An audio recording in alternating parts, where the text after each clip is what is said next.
तो YDSC with electron के video के पार्ट 1 में हमने थियरी देखी थी और ये समझा था कि जैसे लाइट को डबल स्लिट पे फॉल करने से जो पैटर्न बनती है फ्रिंज पैटर्न, एग्जैक्टली वैसा ही पैटर्न इलेक्ट्रॉन के साथ भी बनता है, यानी वो सारे फॉर्मूला हम इलेक्ट्रॉन के साथ यूज कर सकते हैं। तो उस पर बेस 3 क्वेश्चन हम इस वीडियो में देखेंगे और नेक्स्ट वीडियो में हम डाइफ्रैक्शन विथ इलेक्ट्रॉन पे आगे बढ़ेंगे। तो पहला क्वेश्चन आपके स्क्रीन पे है, वीडियो को पॉज करके एक बार आप पढ़ लो, क्वेश्चन को खुद से ट्राई करो। ठीक है, तो यहां पे ऐसा बोला गया है कि अगर इलेक्ट्रॉन की स्पीड बढ़ती है तो फ्रिंज विड्थ पे क्या फर्क पड़ेगा।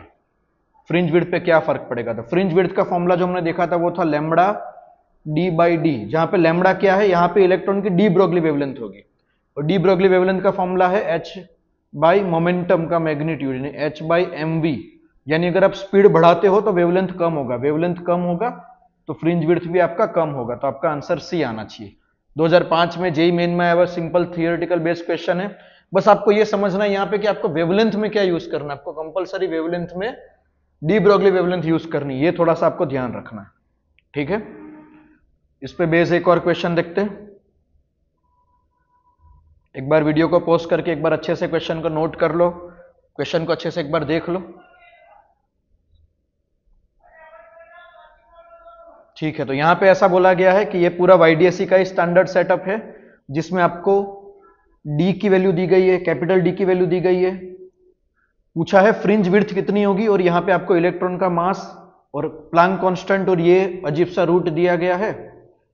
तो यहां पे आपको सिंपली करना क्या होगा कि अगर फ्रिंज विड्थ पूछी गई है तो पिछले जैसा ही क्वेश्चन हो गया, lambda D by D, D की जगह आप पुट करोगे 109.2 सेंटीमीटर, स्मॉल डी की जगह पुट करोगे 66.3 माइक्रोमीटर।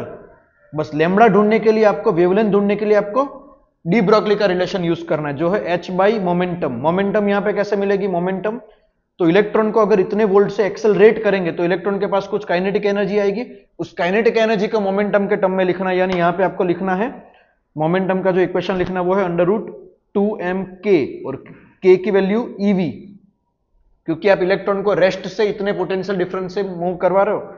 तो यहां पे मास इलेक्ट्रॉन का जाएगा h प्लैंक कांस्टेंट, इलेक्ट्रॉन का चार्ज और यहां पे वोल्टेज 45.5 वोल्टेज जाएगा। ये सारी वैल्यू पुट करोगे तो आपको यहां पे जो आंसर मिलने वाला है 3 आंसर मिलेगा। एक बार आप ट्राई करो, बहुत सिंपल सा इजी सा क्वेश्चन है, वैल्यू बेस है, बस आपको समझना है कि जो लाइट के फॉर्मूला वही सारे के सारे फॉर्मूला आपके यहां पे भी एप्लीकेबल होंगे। एक बार लास्ट क्वेश्चन देख लेते, लास्ट क्वेश्चन ये, तो एक बार पढ़ लो क्वेश्चन को कि एक सीजियम की प्लेट है जिसका वर्क फंक्शन फाई है और उस पे जो लाइट गिरा रहे, मेटल की प्लेट है, सीजियम मेटल है, उस पे जो लाइट गिरा रहे उस लाइट की वेवलेंथ भी कितनी है, hc/φ के बराबर है। तो आप पहले बात ये समझो, और बोला है कि जब इस सीजियम की प्लेट पे इतनी वेवलेंथ की लाइट गिराएंगे और फिर जो इसमें से इलेक्ट्रॉन निकलेंगे वो सारे के सारे इलेक्ट्रॉन ऐसे एज्यूम कर रखा है कि ये अगर प्लेट है तो निकलने वाले इलेक्ट्रॉन ऐसे परपेंडिकुलर निकल रहे प्लेट के, ये एक एजम्पशन है। और ये सारे इलेक्ट्रॉन को v जितने पोटेंशियल डिफरेंस से हमने एक्सेलरेट किया है और इस वाईडीएससी के सेटअप पे गिरा रहे, तो ये ऑप्शंस आपके सामने, आपको एक बार ऑप्शन चेक करना है। तो एक बार आप क्वेश्चन को खुद से ट्राई करो पहले तो। ठीक है, अब यहां पे आप एक चीज देखोगे तो जो इंसिडेंट वेवलेंथ है वो वेवलेंथ की वैल्यू क्या आप देखो वेवलेंथ की वैल्यू कितनी है, hc/φ के बराबर है, वेवलेंथ की वैल्यू hc/φ के बराबर, यानी इंसिडेंट फोटोन की एनर्जी क्या होगी, hc/λ कितना होगा, फाई के बराबर होगा। इंसिडेंट फोटोन की एनर्जी भी वर्क फंक्शन के बराबर। इसका मतलब क्या हुआ कि इलेक्ट्रॉन जो निकलेंगे, फास्टेस्ट इलेक्ट्रॉन निकलेगा उसकी काइनेटिक एनर्जी 0 होगी, क्योंकि k max का फॉर्मूला क्या आता है, k max का फॉर्मूला आता है फोटोन की एनर्जी माइनस वर्क फंक्शन, और फोटोन की एनर्जी फाई के बराबर है, तो जो फास्टेस्ट इलेक्ट्रॉन होगा उसकी काइनेटिक एनर्जी 0 होगी।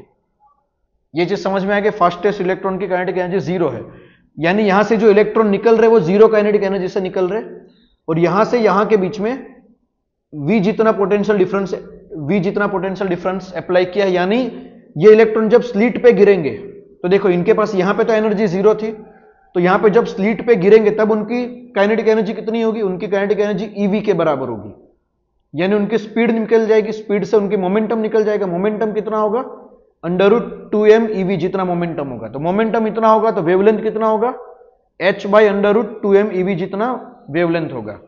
किसका, डी ब्रोगली वेवलेंथ। अगर वेवलेंथ इतना होगा तो फ्रिंज विड्थ का फॉर्मूला आपका ये आ जाएगा लैम्बडा डी बाई डी से। ठीक है, आप समझ रहे हो एग्जैक्टली क्या किया है? जो फोटोन गिराए गए उनकी एनर्जी एग्जैक्ट वर्क फंक्शन के जितनी है, यानी जो इलेक्ट्रॉन निकले उनकी एनर्जी 0 है। तो इलेक्ट्रॉन जब स्लिट पे पहुंचेंगे तो सारे के सारे इलेक्ट्रॉन की एनर्जी सिर्फ पोटेंशियल डिफरेंस की वजह से आने वाली है। इलेक्ट्रॉन के पास पहले से कोई एनर्जी नहीं है, ये इंपॉर्टेंट चीज है। अब ऑप्शन बी सी देखो एक बार, क्योंकि अगर ए सही है तो डी अपने आप रॉन्ग हो जाएगा।